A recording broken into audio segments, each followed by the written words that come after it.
Now, Storm Watch 12 weather with meteorologist Josh Culbreth. Welcome back to News Watch 12. Midday, we're just seeing a few showers left over on the map this midday in Jackson County, also up along the Cascade Ridgeline in Klamath County. Some of this is snow, mainly in elevations above 4,000 feet, but pretty light for the time being. We'll put the rest of today in motion with Stormcast, just a few sprinkles left on the map at dinner time. But here comes that next round, likely arriving along the coast pretty close to midnight, and then it's going to spread inland after that. And we'll see some pretty widespread stuff for Thursday morning, at least along and west of the Cascades. Snow levels could be maybe just a tad lower at this point of the morning. We'll have more on the snow levels in just a second. But into lunchtime, into dinner time, it's kind of going to be the same setup as today in that we'll start to trend things much drier the later and later into the day we go. But we reverse course just a little bit into the late evening as there's this little system and this little surge of moisture that could bring some more heavy rainfall and some snowfall into Siskiyou County. Then we get a little breather for Friday, and then we got to gear back up for another storm system on Saturday. Here's some of the rainfall totals we're expecting through Thursday night, obviously subject to change, but it's going to be the coast and the Cascades that'll receive the bulk of this moisture as everything's coming up out of the north and west, but definitely a lot less for the Rogue Valley, for the Shasta Valley, and to the east of the Cascades.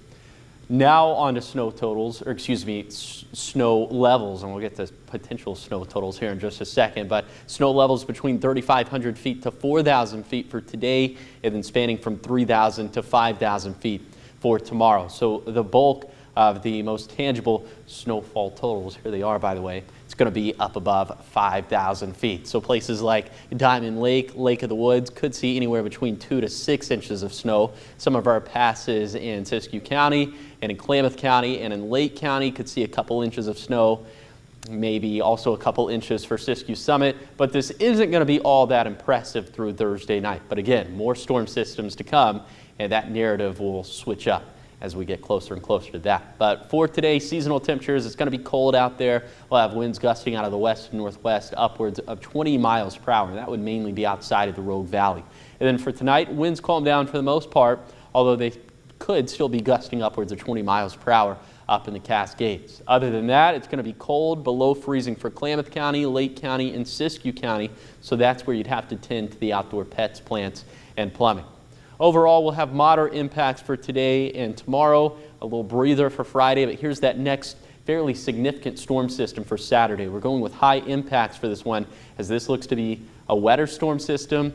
It's going to be colder, snow levels down to 2,500 feet. We're thinking that travel impacts are looking likely at this point above 3,000 feet. Here's some preliminary snowfall totals, definitely subject to change, but this would just be for Saturday. And if this verifies, well, that would be a lot of snow up towards Crater Lake. Okay, here's a 7-day forecast for the coast. Rain and thunderstorms likely for today, more rain likely for Thursday, then a little bit drier for Friday. For Siskiyou County, we'll see several different chances of snow, but especially for Saturday morning, and then again on Sunday, and then into Monday morning. For the basin, also several chances of snow. We'll have a lot of vested interest in what that snowfall forecast says for Oregon 140. That would bear a lot of relevance on travel impacts, of course, and then also up in the Cascades, expecting several chain requirements for Saturday in particular. And then for the Rogue Valley, rain likely for today, a little bit drier than Thursday and Friday, but here we go again for Saturday. All right, thank you, Josh. So just for some clarity, if you are going to be headed up towards any higher elevations, like Mount Shasta or any of the passes in our area, that's where we can expect snow, not really in the valley or anything. Yeah, so over the next couple of days, it would be above 5,000 feet. That's where you would mainly see those impacts. Then for Saturday, above 3,000 feet. And I must say that for Sunday morning and Monday morning, could maybe get some snow down to the valley floor. Not expecting a lot in the way of accumulating snow, but just something to keep in the noggin. All right. Thank you, Josh. Of course. Appreciate it.